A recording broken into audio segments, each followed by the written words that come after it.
নিৰাপত্তা আৰু শান্তিৰ ব্যৱস্থাত বড়োলেণ্ডত আমি আৰম্ভ কৰা চুক্তিয়ে এক মাইলৰ খুঁটিত আমি স্বাক্ষৰ কৰা চুক্তি এক মাইলৰ খুঁটিত পৰিণত হৈছে।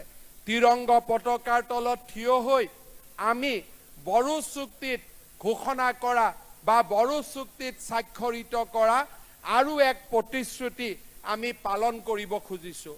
আমি সংকল্প লৈছিলোঁ যে বিটিআৰ বা বড়োলেণ্ড টেৰিটৰিয়েল ৰিজনেল কাউন্সিলৰ সীমা আমি গহপুৰলৈকে বৃদ্ধি কৰিম।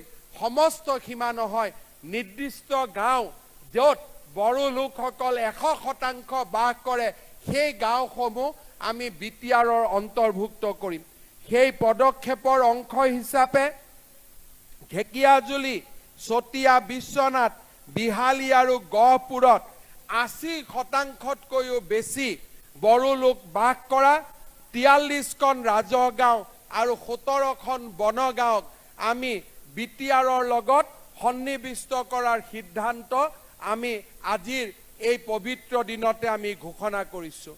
ইয়াৰ সমান্তৰালভাৱে 2020 চনৰ জানুৱাৰীত সম্পাদিত বড়ো চুক্তিৰ আন এক দফা অনুসৰি বড়োলেণ্ড আন্দোলনত নিহত 2001 গৰাকী শ্বহীদক অহাকালি 5 লাখ টকালৈকে আগবঢ়োৱাৰ আমি যি সিদ্ধান্ত লৈছোঁ সেই সিদ্ধান্ত আপোনালোকৰ মাজত প্ৰকাশ কৰিবলৈ পাই মই অত্যন্ত আনন্দিত হৈছোঁ।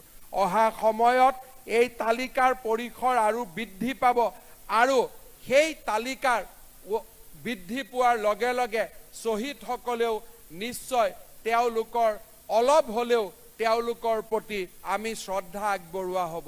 ইয়াৰ লগতে অহা 31 মাৰ্চৰ দিনটো বডোফা উপেন্দ্ৰনাথ বৰ্মৰ জন্ম দিৱসৰ দিনটোক আমি ছাত্ৰ দিৱস হিচাপে পালন কৰাৰ সিদ্ধান্তও ঘোষণা কৰিছোঁ।